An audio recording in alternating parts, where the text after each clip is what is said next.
What's up les catchalités, bienvenue dans cette nouvelle vidéo, c'est Jimbo et je serai votre commentateur aujourd'hui. Et aujourd'hui on se retrouve pour la review du WoW du 11 janvier 2020. Mais avant de commencer cette vidéo, toujours petit kick-off pour vous rappeler que le concours de la chaîne est toujours disponible. Vous avez jusqu'au 31 janvier pour y participer. Donc le lien de la vidéo est en description, donc allez-y. Participez, vous pourrez peut-être gagner quelque chose d'assez intéressant. Mais sur ce, que le show commence. Bon, est-ce que vous avez aimé ce WoW? Bah, moi pas du tout. Parce que, ok, je peux comprendre qu'il y a eu des modifications de dernière minute. Parce que nous avons appris malheureusement hier soir que notre champion de la WWE, Drew McIntyre, a été testé positif au Covid-19. Donc malheureusement ce dernier est en quarantaine. Et donc l'idée d'origine c'était que Drew McIntyre affronte Randy Orton dans un match où le titre n'est pas en jeu. Peut-être pour faire avancer sa rivalité avec Goldberg, ou tout simplement pourquoi pas faire apparaître The Fiend. Donc finalement on a eu des modifications. Mais mis à part ça, bah c'était pas fameux. Où tu as des catcheurs qui combattent deux fois. Il n'y a pas de rivalité qui avance. On est au stand-by. Mais le show commence avec le King of Kings, Triple H, qui arrive enfin au Thunderdome et qui nous souhaite effectivement la bienvenue dans le Thunderdome. Mais à peine avoir ouvert la parole, il se fait interrompre par Randy Orton. Et là, nous avons donc Randy Orton qui, voilà, parle avec Triple H en lui disant, mais de toute façon, on sait très bien quand tu viens, tu vas annoncer quelque chose. Donc, qu'est-ce que tu vas annoncer? Que je rentre en dernier au Rumble? Ou tout simplement, tu me donnes le titre? Bon, après, bon, Triple H, il dit, non, c'est pas le cas.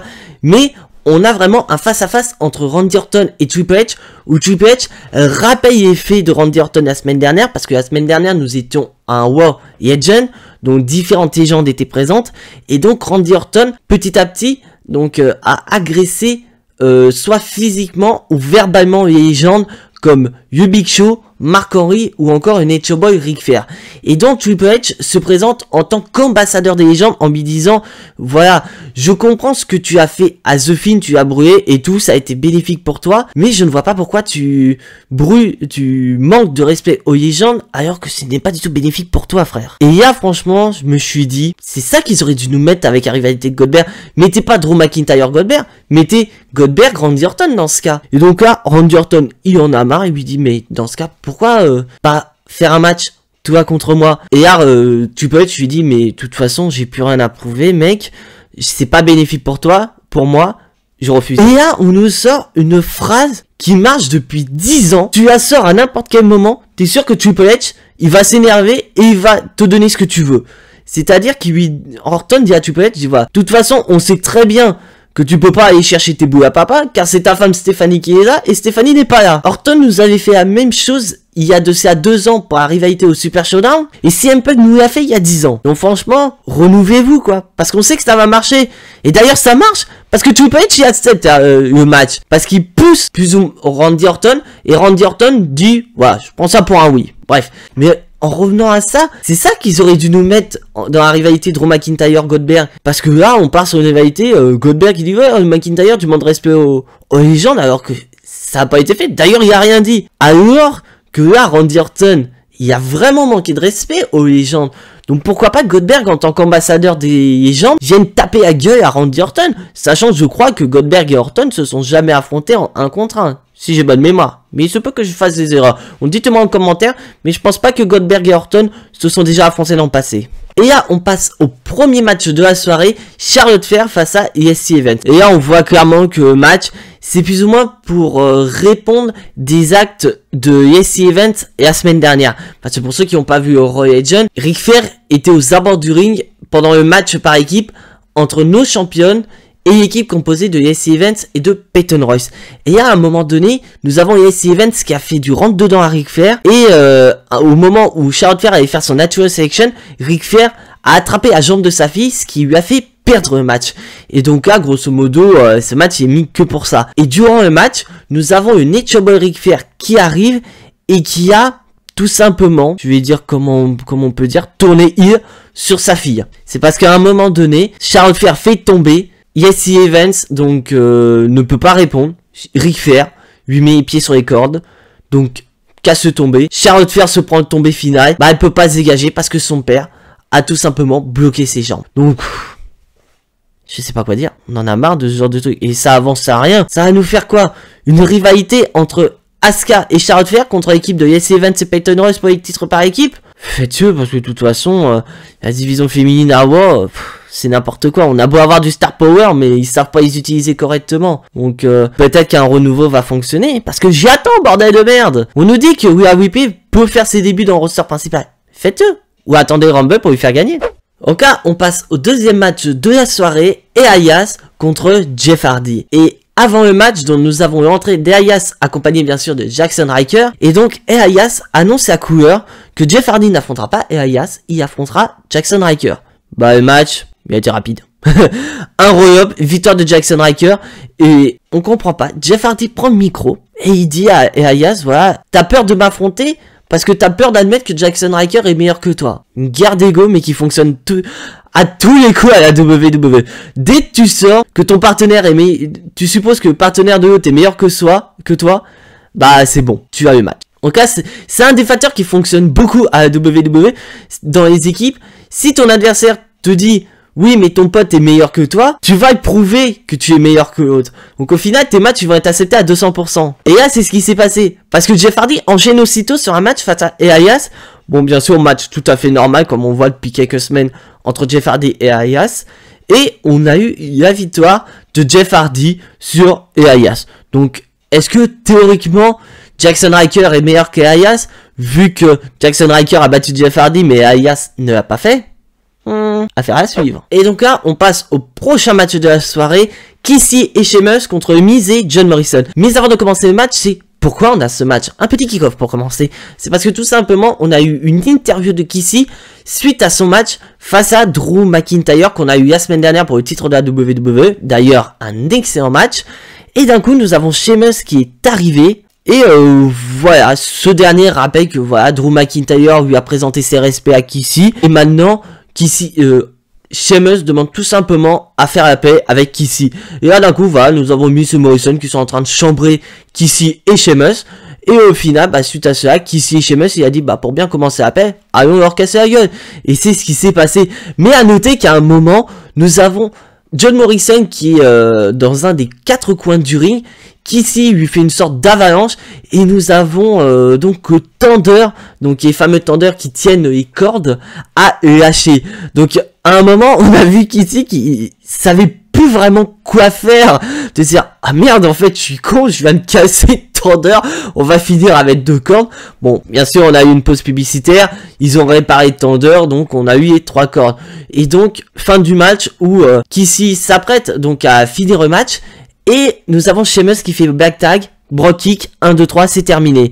Et là, d'un coup, au lieu de célébrer et tout, nous avons une petite bagarre entre Kissy et Sheamus. Donc, je pense que Kissy n'a pas trop apprécié que Sheamus lui vole la victoire. Et donc, ça commence à partir en bagarre. Et juste après la pause publicitaire, bah, nous avons un autre combat. Kissy contre Sheamus. D'ailleurs, bon match. Bon match entre Kissy et Sheamus et qui se termine donc par une victoire de Kissy. Mais par contre j'ai pas compris Kissy. Il fait son Spirit Bomb. Et comme dans les jeux WWE, c'est un tombé, tu peux faire un tombé spécial. C'est-à-dire tu portes ton Spirit Bomb, tu peux enchaîner aussitôt sur un tombé. Et là j'ai pas compris. Kissy, bah il a perdu du temps pour faire un tombé normal. Plutôt lui faire un tombé spécial. Bon. Encore heureux pour Kissy, ça a pas trop gêné, il a remporté quand même le match. Mais c'est ce genre d'erreur qui peut réveiller un catcheur et lui dire, bah tiens, allez hop, je me dégage. Et le match, voilà, comme je dis, il est très bon. Et nous avons donc une poignée de main et donc un câlin entre Kissy et Sheamus. Donc ils ont officiellement fait la paix, mais est-ce que cette paix va-t-elle durer longtemps?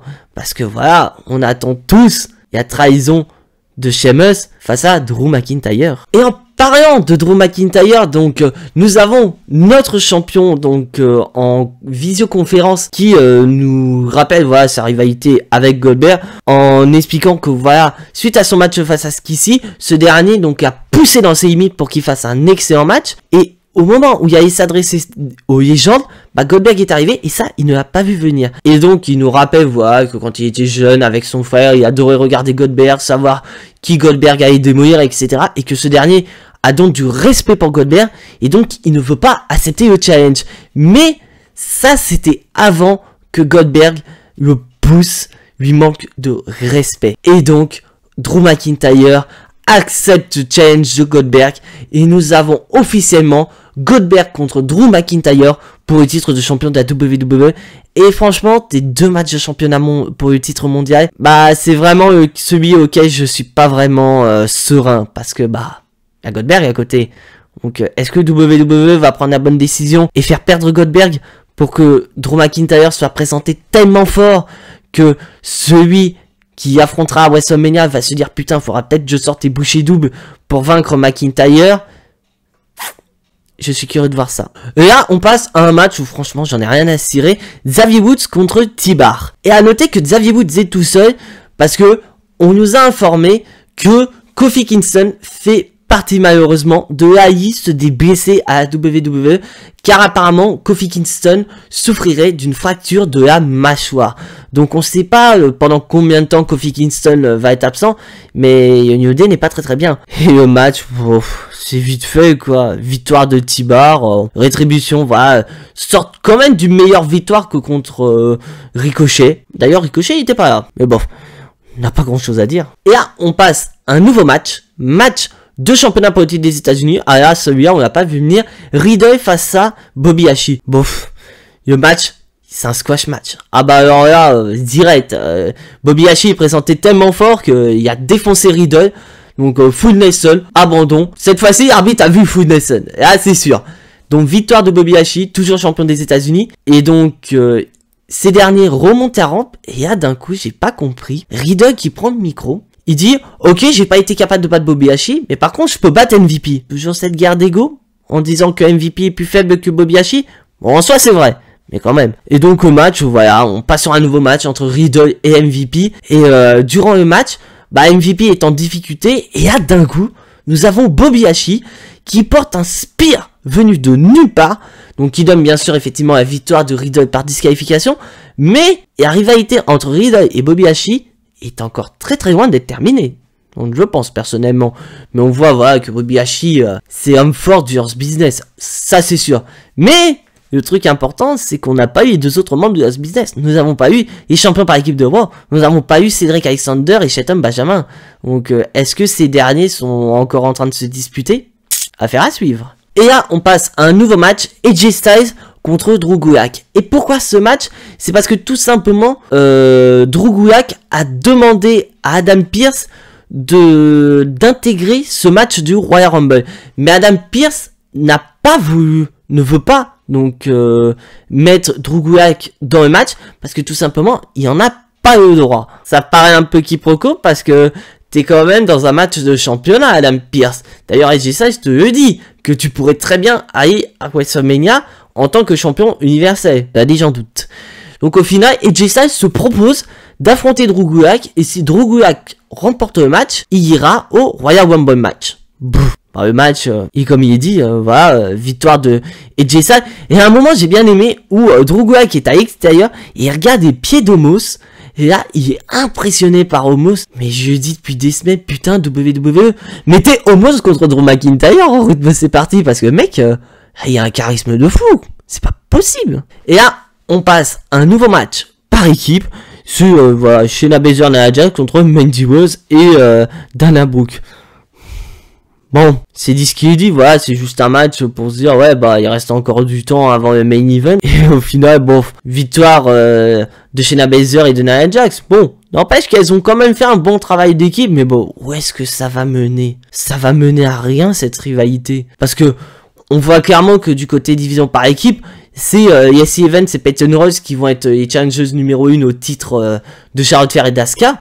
Mais, division par équipe, division féminine à voir. Oh là là. D'ailleurs, Asuka elle est pas là. Asuka n'était pas là. Tu te dis putain, c'est la championne de War. On s'en bat les couilles carrément du titre de War. Oh, c'est n'importe quoi. C'est censé être ton titre féminin le plus prestigieux de ta division à War. Mais on s'en fout Carrément. Et donc là, on passe au main event parce que oui, entre deux dans les quiz, Triple H a répondu au challenge de Randy Orton. Donc c'était officiel, nous allons avoir Triple H, Randy Orton. Et je vous cache pas, bon, je me suis senti un peu de nostalgie parce que voilà, Triple H, Randy Orton, on voit ça depuis des années.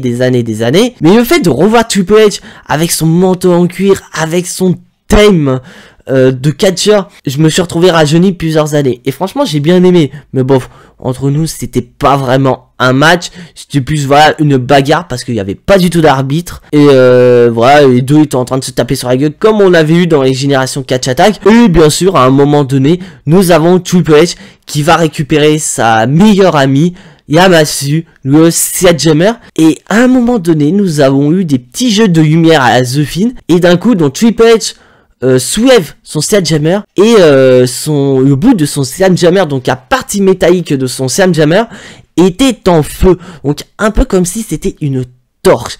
Et Triple H et Randy Orton, bah ils savaient pas du tout de quoi, qu'est-ce qui se passe en fait. Orton commençait à avoir des idées en se disant putain c'est The Fiend qui va arriver. Et là d'un coup, bah nous avons Triple H qui était plus là, mais nous avons Alexa Bliss. Alexa Bliss qui était présente, toujours avec ses gants où il y a des petits messages dessus.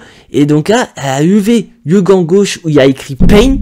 Et là, d'un coup, Alexa Bliss a attaqué Randy Orton avec un lance-flamme qui donne l'impression comme si elle balançait une boule de feu sur le visage de Randy Orton.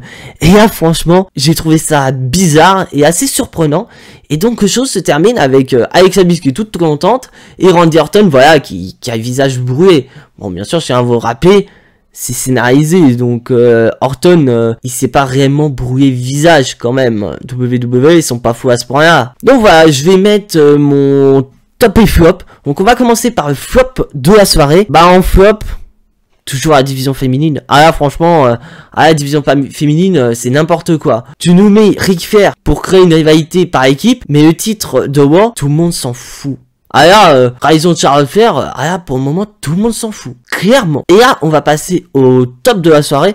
Bon, bah, niveau top, t'as pas grand chose à dire. Bon, mis à part, voilà, rivalité Orton contre The Fiend qui s'intensifie.